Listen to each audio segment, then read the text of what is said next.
All right, so this is a video on how to complete the square, okay? Completing a square is basically asking, how can I make this into a perfect square trinomial?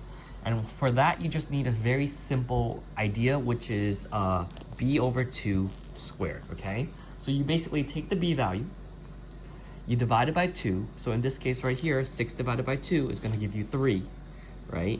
And you take that value and you square it, okay? And so 3 squared gets you 9. And so that's how you generate the c value, b over 2 squared, and that gets you 9. And from here, you want to simplify, right? And in order for you to simplify, you need to know how to simplify perfect square trinomials.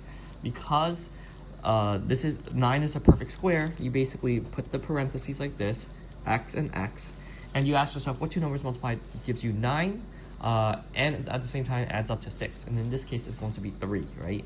And the way that you want to think about it is the square root of 9 is 3. So that's how we're generating this answer. And a better way to write this, and a more elegant way of writing this, would be just simply x plus 3 squared. Okay, let's try it again. We have here x squared plus 20x. Right, so what I'm going to be doing is taking 20 divided by 2, which gives me 10. 10 squared is going to give me 100, okay? And if I wanted to factor this out and simplify this perfect square trinomial, I'll put parentheses, x, x. Square root of 100 is going to be 10. And let's check this out. 10 times 10 is 100, give you a product of 100, and 10 plus 10 is 20. So that checks out. And then we simply express this as x plus 10 squared, because it's repeating twice.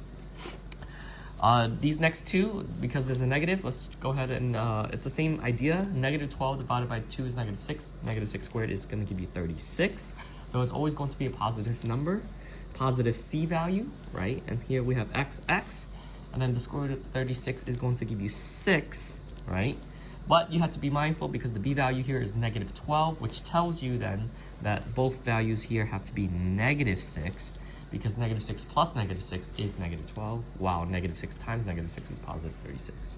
So here we go, we have an x minus 6 squared as the final answer, okay? Let's try it one more time over here. B, negative 16 divided by 2 is negative 8. Negative 8 squared is 64. So I'm going to put 64 right there. X minus 8 is the simplification. And so the final answer should be x minus 8 squared.